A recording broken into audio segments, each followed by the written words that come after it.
नेपाल के मुस्लिमों को सावन के महीने में कांवड़ यात्रा पर हमला करना भारी पड़ गया है।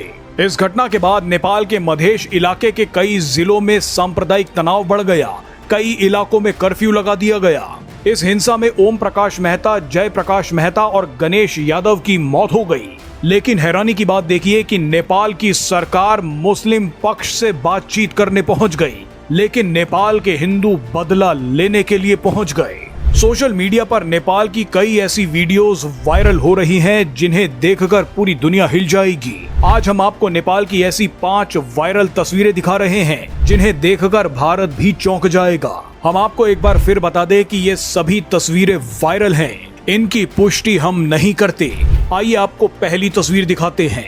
बालेन शाह को प्रधानमंत्री बनाने वाली नेपाल की जेंजी को अपनी गलती का शायद एहसास हो गया है। नेपाल की जेंजी अब मस्जिदों से लाउड स्पीकर उतार रही है। इनका कहना है कि मस्जिदों के लाउड स्पीकर शोर करते हैं, अशांति फैलाते हैं। अब दूसरी तस्वीर को देखिए। रिपोर्ट्स के मुताबिक नेपाल की जेंजी ने 1-2 इलाकों में अवैध रूप से बनाई गई छोटी मस्जिदों में तोड़फोड़ कर दी। नेपाल के कई हिस्सों में अवैध प्रवासियों के खिलाफ विरोध प्रदर्शन भी शुरू हो गया है।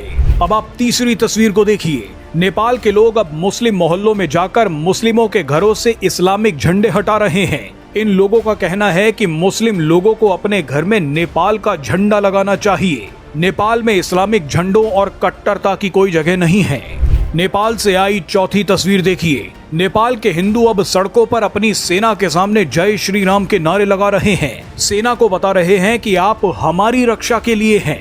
हम पर अत्याचार क्यों हो रहे हैं? सरकार हमारी बात क्यों नहीं सुन रही? इसी कड़ी में नेपाल के लोग अपनी सेना के सामने जय श्री राम के नारे लगाकर बोल रहे हैं कि आप ही हमें बचाइए।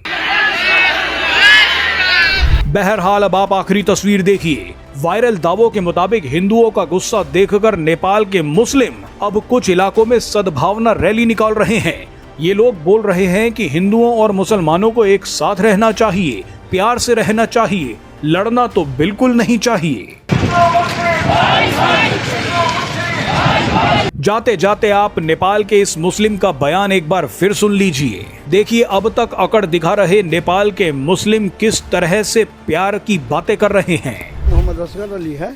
नेपाल एक सब दिन से सद्भाव वाला देश है और सभी जात धर्म के लोग मिलकर रहे हैं, लेकिन कुछ कारणों से कुछ अतिवादी संगठनों सबके जरिए, चाहे वो किसी भी संप्रदाय का हो, उसकी वजह से नेपाल विखंडन की अवस्था में आ रहा है। इससे शांति सुव्यवस्था में जो खलल पहुंच रहा है, इससे नेपाल का तो नुकसान होगा, पड़ोसी देशों को भी नुकसान, इसका असर पड़ेगा।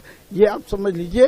ये आग किसी एक देश के लिए, एक क्षेत्र के लिए नहीं, सभी के लिए होता है।